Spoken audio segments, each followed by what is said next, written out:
Hi ළමයි, welcome back to our YouTube channel.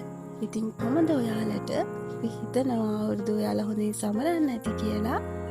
අපි අවුරුද්දට පස්සේ ගේන පළවෙනි වීඩියෝ එක තමයි මේ අප්‍රේල් මාසේ 19 වෙනිදා අපි 4 දෙනාම හදිසියෙම හිටලා ගියපු ගමනක්.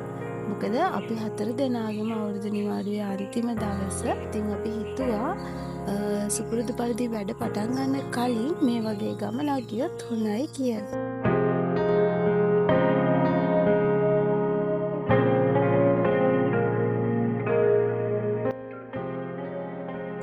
මේ තැන දකිද්දිම ඔයාලා දන්නවා මේ කොහෙද කියලා.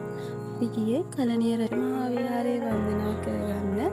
අපි යද්දී එදා හවස 3:00ක් පහු වෙලාම මතක විදිහට ගොඩාක් සෙනග හිටපු වෙලාවක් නෙමෙයි, ඉරව්වත් බහැලා ගිහිල්ලා. ඒ නිසා හරිම නිස්කලංක පරිසරයක් තමයි තිබුණේ.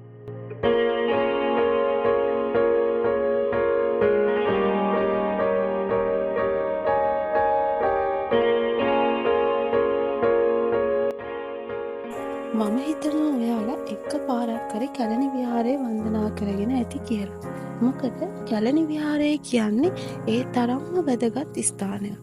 ආගමික වශයෙන් එන්නතන් සංස්කෘතික වශයෙන් ගොඩාක් වටිනාකම් කැලණි විහාරයට තියෙනවා.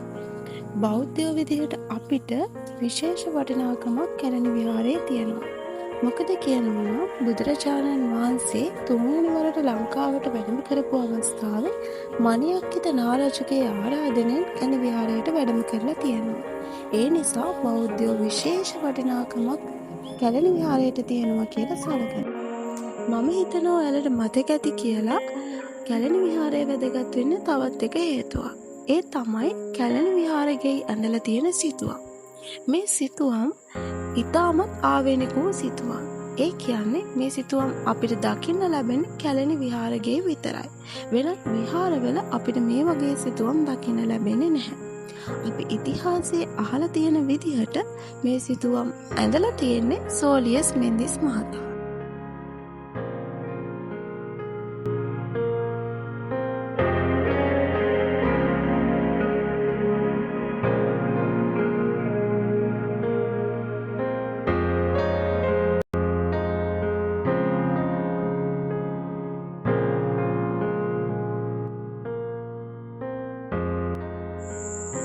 ඉතින් අපි මල් පාන් පූජා කරලා ඊට පස්සේ නිදහසේ ඊට මෙට ගොඩාක් වෙලා විද්දා.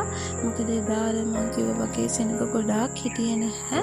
සාමාන්‍යයෙන් නම් කැලණියට කොයි වෙලාවෙ ගියත් ගොඩාක් සෙනග ඉන්නවා. මොකද ගොඩාක් දුර බැහැර ප්‍රදේශ වලින් පවා කැලණිය වන්දනා කරගන්න ඇවිත් ඉන්නවා. ඉතින් එදා ටිකක් සෙනග අඩුයි.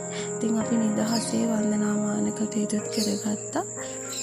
අපි එහෙට මෙහෙට ඇවිදිනකොට අපිට තවත් දකින්න ලැබුණා ගොඩාක් සංස්කෘතික වටිනාකමකින් ආගමික වටිනාකමකින් යුතු දේවල් තියෙනවා. ඉතින් ඔයාලට කැලණි විහාරය වන්දනා කරගන්නාව මේ දේවල් ඔයාලගේ පියවි ඇසෙන්ම දකින්න ලැබෙයි.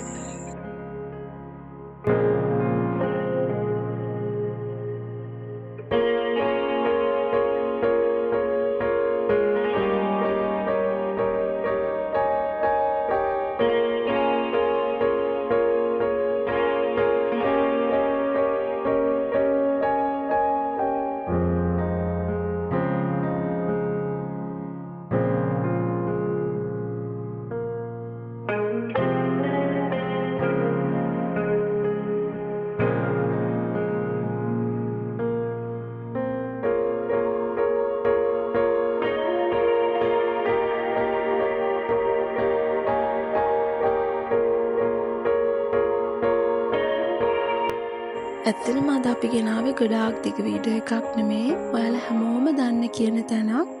ඉතින් මට ඔයාලට කියන්න තියෙන්නේ අපි හැමෝම අපේ ජීවිතයේ වැඩවලට වෙලා වෙන් කරනවා වගේම අපි මොන ආගම ඇදහුවත් අපේ ආගමික කටයුතු වෙනුවෙන් පොඩි හරි වෙලාවක් වෙන් කරන්න ඕනේ. එතකොට තමයි අපේ ජීවිත සාර්ථක වෙන්නේ.